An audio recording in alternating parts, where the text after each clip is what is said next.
Hello my dear friend, नमस्कार। एक बार फिर पुनः आप सभी का निमेष क्लासेस बाका के यूट्यूब चैनल पर स्वागत है। तो बंधु, हम सब क्या पढ़ रहे हैं? एसएससी जीडी का प्रीवियस ईयर का सॉल्यूशन पढ़ रहे हैं। वो भी 22/4/2012 का सेकेंड पाली का। पिछले क्लास में बंधु 9 सवाल हुए थे मैथ के, बाकी सवाल आज होंगे। तो आप सब अंत तक बने रहे, जिससे कि सारे सवाल को आसानी से समझ सके और बना सके। और जो भी भाई बंधु अभी तक हमारे चैनल को सब्सक्राइब नहीं किए हैं, वो सबसे पहले सब्सक्राइब कर दीजिए। साथ ही साथ सभी भाई बंधु लाइक और शेयर जरूर कीजिए। और देखते हैं बंधु, आज का जो पहला सवाल होगा, यानी कि सेट का जो 10वां सवाल होगा, वह किस प्रकार से होगा, ध्यान देते हैं। आज का पहला सवाल क्षेत्रमिति से है, ध्यान दीजिएगा। सवाल है, एक समकोण त्रिभुज की तीन भुजाओं की लंबाई क्रमशः x-2 सेंटीमीटर, x सेंटीमीटर और x+2 सेंटीमीटर है, तो x का मान है। तो बंधु सबसे पहले त्रिभुज कैसा दिया है? समकोण त्रिभुज। और त्रिभुज का अर्थ आप जानते हैं, तीन भुजाओं से घिरे हुए क्षेत्र को क्या कहते हैं? त्रिभुज कहते हैं। और यहाँ पे समकोण है तो एक कोण 90 डिग्री। बंधु जब एक कोण 90 डिग्री हो गया तो बाकी दो कोणों का योग क्या है? 90 डिग्री, क्योंकि त्रिभुज में तीनों कोणों का योग क्या हो जाता है बंधु? 180 डिग्री हो जाता है। ये तो आप जानते हैं। लेकिन बंधु यहाँ भुजा क्या क्या दिया है, ध्यान दीजिएगा। एक दिया x-2, एक x और एक x+2। तो कहता है x का मान है। बंधु ये नाम ए दे दीजिए, ये नाम बी दे दीजिए और ये नाम सी दे दीजिए। आप जानते हैं बंधु, जो कोण बड़ा होता है उसके सामने वाला भुजा बड़ी भुजा कहलाती है। और जब समकोण त्रिभुज हो तो बड़ी भुजा क्या कहलाती है? कर्ण कहलाती है, जिसको एस से सूचित करते हैं, लंब को पी से, और इसको हम किससे? आधार को बी से सूचित करते हैं। और जैसे कोई समकोण त्रिभुज आ जाए बंधु, तो पाइथागोरस बिना निमंत्रण का पहुंचेगा और कहेगा h का स्क्वायर बराबर p square plus b square, यानी दो भुजा के वर्गों का योग तीसरी भुजा के वर्ग के बराबर होते हैं। ये पाइथागोरस कहते हैं। अब बंधु यहाँ से आपको डिसाइड करना है कि सबसे बड़ी भुजा कौन होंगे। तो एक x-2 है, एक x है और एक x+2 है। तो बड़ी भुजा कौन होंगे? एक चीज उदाहरण में देखिए बंधु, मान लीजिए एक x है, एक x-2 है, एक x+2 है। एकदम सोचने की बात है। अगर x बराबर मान लीजिए 4 ही लेते हैं, तो 4 में 2 गया कितना? 2, और 4 2 6, तो ये ज्यादा हो गया बंधु, ये कितना होगा? 2 हो जाएगा। अगर ये 4 लें x के जगह तब, तो इससे कल्पना हम कर सकते हैं कि सबसे जो बड़ी भुजा होगा वो x+2 वाला होगा, और बाकी दो भुजा आप रख सकते हैं। क्लियर है? तो सबसे बड़ी भुजा हमारा क्या है बंधु? x+2 है। यानी यहाँ जो h का मान दिया है वो क्या दिया है? x+2 दिया है। ऐसे एक उदाहरण में बंधु हम समझा दिए। ऐसे भी आप जान रहे हैं x+2 बड़ा है, क्योंकि ये आपका एक x है, वो x-2 है, यानी x से छोटा है, और x+2 है, यानी x से वो बड़ा है। तो सबसे बड़ी भुजा क्या हो गया? x+2 हो गया। बाकी दो भुजा आप रख सकते हैं, एक लंब में रख दीजिए, एक आधार में रख दीजिए हमारे मित्र बंधु। तो लंब में हम अगर x रख देते हैं तो इसका मतलब है कि हमारा जो आधार हो जाएंगे वो क्या हो जाएंगे? x-2 हो जाएंगे। अब आप यहाँ पे देख पा रहे हैं, इस प्रॉपर्टीज पे आप रख सकते हैं, क्योंकि x का मान चाहिए। कर्ण आपका कितना बंधु? x+2 है, तो इसकी जगह x+2 का होल स्क्वायर हो जाएंगे, बराबर p की जगह क्या बंधु? x है, तो यहाँ पे हो जाएंगे x स्क्वायर, और प्लस दे दिए। b के जगह क्या बंधु? x-2, तो यहाँ x-2 का क्या कर देंगे? होल स्क्वायर कर देंगे। क्लियर है? यहाँ तक तो आप समझ गए हमारे मित्र बंधु। अब इनको हल करेंगे। a प्लस बी का होल स्क्वायर आप जानते हैं, a का स्क्वायर प्लस 2ab, 2ab इस तरह आप लिख सकते हैं, प्लस b का स्क्वायर, यानी 4 हो जाएंगे बंधु, कहीं कोई दिक्कत नहीं है। फिर आपका क्या बराबर है, एकदम समझना है। यहाँ पे a स्क्वायर, फिर प्लस है, प्लस दे दिए। अब आप जानते हैं a माइनस बी का होल स्क्वायर बंधु क्या होता है? a का स्क्वायर माइनस 2ab, 2a की जगह x, b की जगह क्या बंधु? 2, अब प्लस b का स्क्वायर, यानी आप क्या करेंगे? 2 का स्क्वायर कर देंगे, यानी 2 दूनी 4 भी लिख सकते हैं। क्लियर है बंधु? अब आप इसी को देखिए, यहाँ a स्क्वायर प्लस 2 दूनी 4x प्लस 4 बराबर, इसको देखिए बंधु 2x स्क्वायर माइनस 4x आप प्लस 4। आप इतना तक तो कर लिए। अब देखिए इधर ले आएंगे, 4 4 क्या हो जाएगा? कैंसिल हो जाएंगे, ध्यान दीजिएगा बंधु। और यहाँ पे देखिएगा x स्क्वायर है, यहाँ 2x स्क्वायर है, तो उधर ले जाइए तो हो जाएगा 2x स्क्वायर में x स्क्वायर घटा देंगे x स्क्वायर, और ये माइनस 4x और प्लस 4x बंधु, तो इधर क्या हो जाएंगे? ध्यान देना, एकदम कहीं कोई दिक्कत नहीं है। है। देखिए 2x², यहाँ पे x², 2x² में x² चला गया, इधर बचा x² बराबर, यहाँ पहले से 4x बंधु उधर से आएंगे तो क्या हो जाएंगे 4x। अब सरलीकरण आसानी से कर सकते हैं। x² बराबर क्या हो जाएंगे 8x, x कैंसिल हो गया, एक x मेरा चला जाएगा बंधु, तो एक x बचेगा, x बराबर कितना हो गया 8 हो गया। यानी कि जो x का मान होगा हमारे मित्र बंधु क्या होगा 8 होगा, यानी 8 होगा, जो कि ऑप्शन नंबर कहाँ पे है, दूसरा नंबर में है। क्लियर हो गया, आप सब इनको समझ गए होंगे। तो चलते हैं मित्र बंधु अगले प्रश्न की ओर। अगला प्रश्न लाभ हानि से बंधु ध्यान दीजिएगा, सवाल बहुत ही सुंदर है। आज का दूसरा प्रश्न और सेट का 11वां प्रश्न है। दिनेश ने 2 रेडियो 1920 रुपये में खरीदे। उसने एक रेडियो 20% के लाभ पर बेचा और दूसरा 6.2/3% की हानि पर।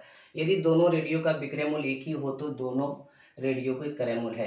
तो बंधु बहुत ही सुंदर सवाल है, समझना है, बहुत ही कॉन्सेप्ट से बनाना है बंधु, यानी कि ट्रिक रटने की कोई जरूरत नहीं पड़ेगा आपको। मान लीजिए P1 एक रेडियो का दाम, दूसरा रेडियो P2, और दोनों मिला के कितना है 1920 है। आगे चल के कहता है बंधु एक को बेचते हैं 20% के लाभ पर, दूसरे को बेचते हैं जो 6.2/3% की हानि पर, और दोनों बेचने के बाद जो इसका विक्रय मूल्य होता है बंधु इस विक्रय मूल्य के बराबर होता है। देखिए एक लाभ पर बेचने से और एक हानि पर बेचने से दोनों विक्रय मूल्य बराबर हो जा रहा है, तो निश्चित है एक का जो है वो क्रय मूल्य कम होगा, एक का क्या होगा अधिक होगा। तभी तो बंधु ये लाभ पर बेचने के बाद वही विक्रय मूल्य हो रहा है जो हानि पर बेचने के बाद वही विक्रय मूल्य हो रहा है। यहाँ तक तो कोई दिक्कत नहीं है। तो देखिए हमारा प्रॉपर्टीज क्या कहता है उस तरह सवाल बना देना है। मान लीजिए बंधु P1 पहला क्रय मूल्य हो और 20% लाभ पर किसी को वस्तु को बेचेंगे तो 120/100 यानी 120 में बेचेंगे। क्लियर, आप तो ये कॉन्सेप्ट को जानते हैं। इनका अर्थ समझिएगा बंधु, जिस प्रकार 20% लाभ पर तो 100 में 20 जोड़े तो 120 में बेचे, उसी प्रकार हानि है तो हानि घटाएंगे बंधु। तो देखिएगा क्या होगा 6×18 तो 20/3%, यानी इतना परसेंट हानि पर बेच रहे हैं, यानी कितना बेच रहे हैं 100 में 20/3 घटा देंगे 300 यहाँ माइनस 20/3 कितना 3, इतना परसेंट बंधु, यानी 280/3% में बेचेंगे तो हमारा 6.2/3% की हानि होगा। तो यानी P2 जो हमारा है दूसरी रेडियो का क्रय मूल्य कितना में बेचेंगे 6.2/3% हानि बेचने का, इतना में बेचना, तो 280 कितना हो जाएंगे बंधु 3 हो जाएंगे, परसेंट के लिए गुना 100 करेंगे और दोनों का विक्रय मूल्य कहता है बराबर है। आप समझ चुके हैं 20% लाभ पर बेचना 120/100 में बेचना, 6.2/3% हानि पर बेचना कितना 280/3% में बेचना, परसेंट के लिए 100 किए। आप तो जान ही रहे जिस प्रकार 120/100 उसी प्रकार इतना बटे 100 कर दिए। इसमें किसी को कोई डाउट कोई दिक्कत कोई परेशानी अगर होगा तो जरूर कमेंट करके पूछ लीजिएगा। तत्काल आगे बढ़ते हैं। देखिए बंधु 0 0 कैंसिल, 4 तिया 12, 4 से कटा रहे 4 तिया 12, 7 4 से कटाएंगे 7 चौक 28 बंधु। अब देखिएगा P1 इसको गुना कर रहे हैं 3 तिया 9 अब बराबर P2 गुना 7। यहाँ तक तो किसी को कोई दिक्कत नहीं, कटाना जैसे ही बंधु आपका है वो आप ऐसे कटा सकते हैं, कहीं कोई दिक्कत नहीं होगा। अब देखिए आप पढ़े हैं इधर का अनुपात इधर और इधर का अनुपात इधर पढ़े, तो P1 अनुपात P2, तो P1 का मान 7 और P2 का अनुपात कितना हो जाएगा 9। यानी पहले जो रेडियो है यानी पहले वस्तु कह सकते हैं, वस्तु विद्यालय रेडियो विद्यालय एकदम कोई दिक्कत। पहले रेडियो का जो क्रय मूल्य है 7 के अनुपात में और दूसरे रेडियो का जो क्रय मूल्य है 9 के अनुपात में, और यही 9 7 16 बराबर जो हमारा रेडियो का क्रय मूल्य है कितना 1920, तो 1 बराबर 1920/16 कटा दीजिए इसको बंधु, 16 का 16 3 बचा 16 दूनी 32 यानी 120, यानी कह सकते हैं 1 बराबर हमारा क्या हो गया 120 हो गया। हमको चाहिए 7 और 9 का, तो देखिए 7 बराबर लेंगे 1 बराबर 120, 7 बराबर 7 गुना 120 यानी 62 84 840, 1 शून्य बैठा दी 840 हो गया। यानी पहले रेडियो का जो क्रय मूल्य है वो कितना 840 है। दूसरे का देखिए बंधु 1 बराबर 120 तो 9 बराबर बरनमा 8 होता है 108 1 जीरो बैठाइए तो कितना आ जाएंगे 1080। यानी कह सकते हैं बंधु जो पहले रेडियो का क्रय मूल्य है वो 840 और दूसरे रेडियो का क्रय मूल्य कितना है 1080 है। तो देखिए बंधु कितने आसानी से आप बना ली, कोई फार्मूला कोई ट्रिक रटने की कोई जरूरत नहीं पड़ा। और आपका देखिएगा ये जो आंसर है बंधु कहाँ पे दिख रहा है, एकदम देखिए दूसरा नंबर ऑप्शन में दिख रहा है। क्लियर हो गया, आप सब हमारे मित्र बंधु समझ गए। तो चलते हैं अगले प्रश्न की ओर। तो देखिए बंधु अगला प्रश्न आपका है, यदि 1 घंटे का y% 1 मिनट 12 सेकंड है तो y बराबर है। तो इस तरह के छोटा छोटा प्रश्न भी बंधु SSC GD में देखने को मिलेंगे, तो ध्यान दीजिएगा कैसे बनाएंगे। 1 घंटे का 1 घंटे का मतलब गुना, जैसा कहेगा वैसे लिखेंगे, y% y बटे 100। कहता है 1 मिनट 12 सेकेंड है, यानी इतना बराबर है। 1 घंटा का y% 1 मिनट 12 सेकेंड है, यानी इसका मान इसके बराबर है, ये दिया हुआ है। तो कहता y का मान क्या है, तो बंधु सबसे पहले इधर घंटा में, मिनट सेकेंड में, या तो आप घंटा को मिनट सेकेंड के अनुसार कन्वर्ट कर सकते हैं, या इसको घंटा में ला करके घंटा के बराबर कर सकते हैं, जैसा चाहेंगे वैसा सवाल आपका बनेगा। तो बंधु देखिएगा ये आसान हो जाएगा, क्योंकि एटलीस्ट छोटा डिजिट इसमें सेकेंड है, तो सेकेंड में सबको कन्वर्ट करिए, मजा आ जाएगा। 1 घंटा बंधु कितना मिनट, 60 मिनट, 60 मिनट को सेकंड में बदलेंगे तो फिर 60 से गुना करेंगे तो इतना सेकंड हो गया बंधु। यहाँ किसी को दिक्कत नहीं। y बटे कितना 100 बराबर 1 मिनट, बंधु ध्यान दीजिए 1 मिनट में क्या सेकंड, 60 सेकंड यहाँ पे और 12 सेकंड यहाँ है। तो बंधु आप 60 सेकंड और 12 सेकंड डायरेक्ट आप 72 सेकंड लिख सकते थे। तो एक बार बंधु यहाँ लिख दिए 60 गुना 60, सेकंड सेकंड सब कैंसिल हो चुका है। y बटे 100 बराबर यहाँ पे 72 कर दिए, कहीं किसी को दिक्कत नहीं है बंधु। ये डबल जीरो क्या हो जाएंगे, कैंसिल हो जाएंगे। 12 छक 72, 12 बार में कट गया, 6 दूनी 12, यानी 12 भी कट गया। तो y बराबर कितना आया बंधु 2, यानी जो y का मान होगा क्या होगा 2 होगा, जो ऑप्शन नंबर कहाँ पे है, पहला में है। क्लियर हो गया। तो चलते हैं अगले प्रश्न की ओर। अगला प्रश्न है बंधु ध्यान दीजिएगा, एक संख्या में 15 घटाने पर वह घटकर 80% रह जाती है, उस संख्या का 40% क्या है। तो बंधु आप जानते हैं कोई भी संख्या हो वो अपने आप में कितना परसेंट होता है, 100% होता है।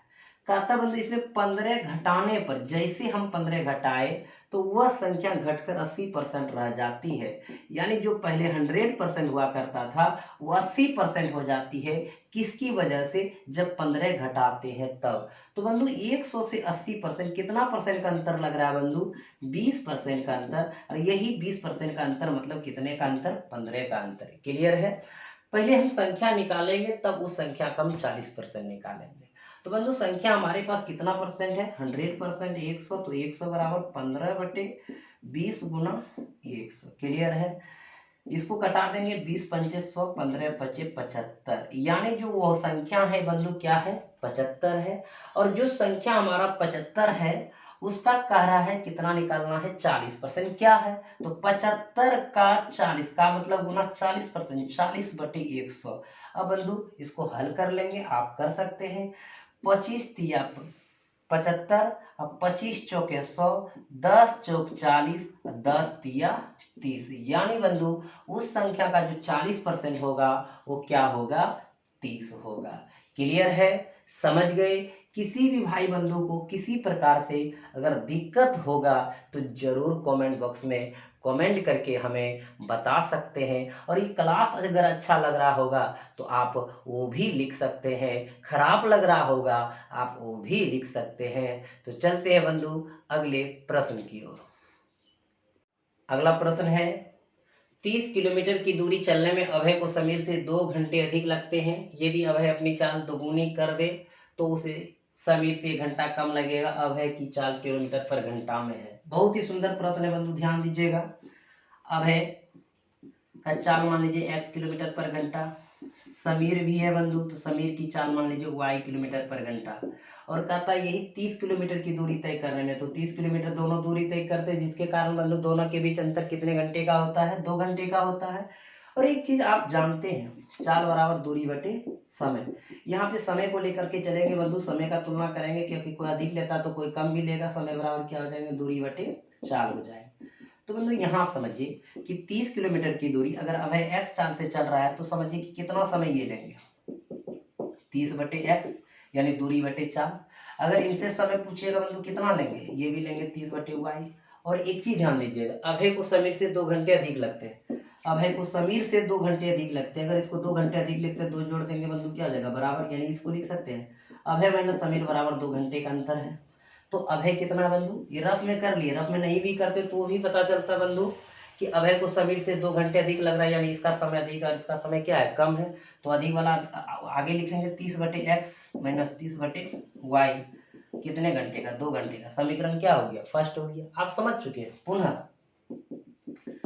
देखिए बंधु, अभय का था अपनी चाल दोगुनी कर लेगा, तो पहले x था तो क्या हो जाएगा 2x, और समीर का कोई परिवर्तन नहीं हुआ है, तो अभय का जो समय होगा वो क्या होगा, अभय समय निकाल लिए वही 30 किलोमीटर किस चाल से 2x से। और ये देखिए बंधु, समीर का समय निकालेंगे तो क्या हो जाएगा, कितना किलोमीटर 30 बटे कितना y, जो इसका परिवर्तन नहीं y। और कहता बंधु अभरी बार, अभय अपनी चाल दोगुनी कर दे तो समीर से 1 घंटा कम लेगा, तो 1 घंटा कम लेगा, इसका मतलब समीर का जो हमारा समय है अधिक है और अभय का क्या कम है, तो समीर आगे हो जाएंगे, क्या हो जाएंगे 30y, 30/y माइनस 30/2x। ऐसा क्यों होता है ग्राफ में देख लीजिए बंधु।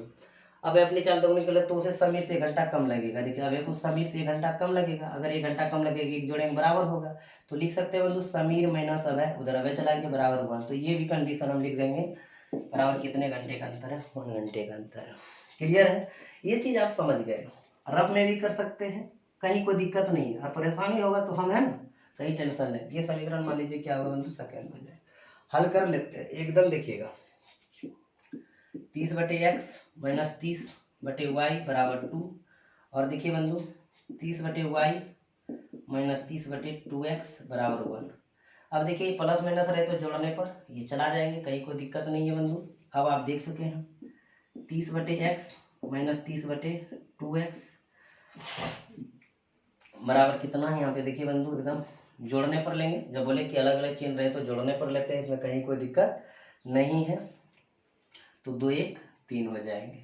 अब बंधु इसको देखिएगा एलसीएम लेंगे, क्या हो जाएगा 2x, एक्स करते हैं 3 दूनी 60 माइनस 30, और इधर देखिएगा बंधु बराबर 3। हल करना आपका काम है बंधु, जैसे भी आप हल कर सकते हैं, तो ऊपर 30/2x बराबर इधर हो गया बंधु 3।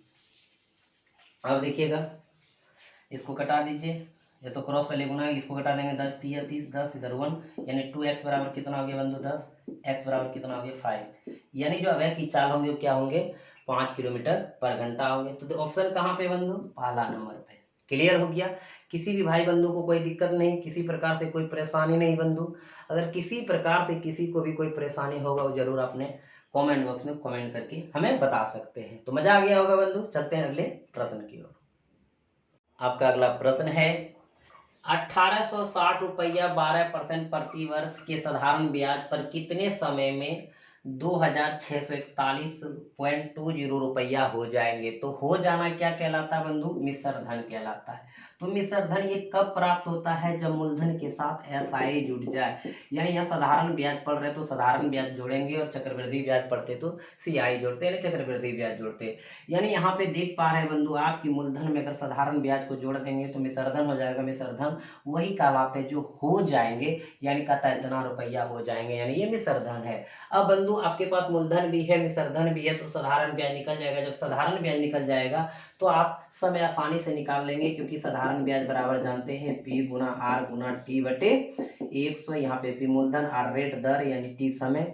अब देखिए बंधु T चाहिए था तो आप आसानी से इसको ऐसे कर सकते, SI गुना 100 बटे P गुना R कर सकते, कहीं कोई दिक्कत नहीं है। तो यहाँ पर आपको क्या निकालना है बंधु, SI बराबर A माइनस P, यानी मिश्र धन में मूलधन को घटा देंगे। तो मिश्र धन हमारा क्या है 2641.20 है, मूलधन हमारा कितना है बंधु 1860 है, कहीं कोई दिक्कत। अगर बंधु इसको घटाएंगे तो देख लीजिए 0.20 आएंगे इधर, और यहाँ पे देखिए बंधु 1 आएंगे, कहीं कोई दिक्कत नहीं। यहाँ पे चौथे में चौकी 8, यहाँ पे बंधु 15 में 8 गया 7, यानी 781.20। अब जैसे भी घटाना है, फास्ट घटाना, जैसे भी घटाना घटा सकते हैं, यानी 781.20 क्या हो गया, ब्याज हो गया, यानी साधारण ब्याज, जिसको एसआई सिंपल इंटरेस्ट कहते हैं बंधु। आपको चाहिए समय, तो देखिए एसआई कितना है 781.20 गुना कितना लिखेंगे 100 बटे बंधु P कितना 1860 है, 1860 लिखेंगे। रेट आपका कितना 12%, एकदम समझना है। ये पॉइंट को खत्म करेंगे बंधु तो क्या हो जाएगा, इधर 100 हो जाएगा, और 100 चला गया, 0 0 कैंसिल हो गया। इससे कटाएंगे बंधु, कट जाएगा 12 6 72। तो बंधु कितना बचा 6 61 हो गया, 12 5 60, 12 1 12 651 हो गया बंधु। अगर इसको हम कटाते हैं तो देखिए 8 6 चौक देख 15 6 5 11 3 से कट जाएंगे, 6 3 18 और 3 दूनी 6, आराम से कट गया बंधु। तो इसको 3 से कटाएंगे तो आपका 3 दूनी 6, यहाँ पे 3 1 3, और आपका कितना 2 7 अब बंधु यहाँ पे जो कटाइए तो देखिएगा कट जाएगा 31 दूना 62 और 31 7 217। तो यहाँ पे 7 बार में कटा बंधु, यानी 31 में 7 से गुना करेंगे तो 217, 31 दूना 62, यानी टी बराबर जो आ रहा है आपका कितना आ रहा है 7/2 आ रहा है। यानी इसको कह सकते हैं 3.1/2 वर्ष। तो बंधु देखिए 3.1/2 वर्ष कहाँ है आपका ऑप्शन दूसरा नंबर पे है, तो आप दूसरा नंबर पे टिक लगा दीजिए, आपका आंसर हो गया। समझ गए बंधु, इस प्रकार के अगर कोई भी प्रश्न आएंगे आप आसानी से बना सकेंगे। चलते हैं अगले प्रश्न की ओर। अगला सवाल बंधु ध्यान दीजिएगा, बहुत ही सुंदर है। यदि ए बी और सी की वार्षिका 1:3:7 के अनुपात में है और ए तथा सी की कुल वार्षिका 8 लाख रुपया है तो बी का मासिक वेतन रुपये में है। तो बंधु ध्यान दीजिएगा, ए बी और सी का जो अनुपात है वार्षिक आय का क्या 1:3:7 है, और ए और सी की कुल वार्षिक आय, यहाँ वार्षिक आय का अनुपात है और यहाँ भी कह रहा है ए तथा सी की कुल वार्षिक आय 8 लाख है। तो ए तथा सी यानी 7 1 8 बराबर कितना बंधु 8 लाख, 8 लाख लिख दिए। कहता है बी का मासिक वेतन क्या है। बंधु यहाँ पे देखिएगा जो ये अनुपात दिया है वार्षिक आय में, जो इनकी कुल वार्षिक आय वार्षिक में इसका वेतन है, और यहाँ मांग रहा है किसका बी का मासिक वेतन। तो बी का यहाँ जो अनुपात है वार्षिक में और चाहिए आंसर किसमें मासिक में, तो पहले वार्षिक में निकाल लेंगे उसके बाद मासिक में कर देंगे बंधु। तो देखिएगा यहाँ पे कितना निकालना है बंधु 3 का, तो 8 लाख ध्यान देना है बटे 8 और गुना कितना बंधु 3। अब ये कटा देंगे तो देखिए हो जाएगा कितना 1 लाख यहाँ बंधु गुना 3 यानी कितना 3 लाख। आप एकदम समझिएगा, कहीं कोई दिक्कत नहीं। यानी कह सकते हैं बी का जो है वार्षिक वेतन कितना है 3 लाख है, लेकिन चाहिए कितना मासिक वेतन।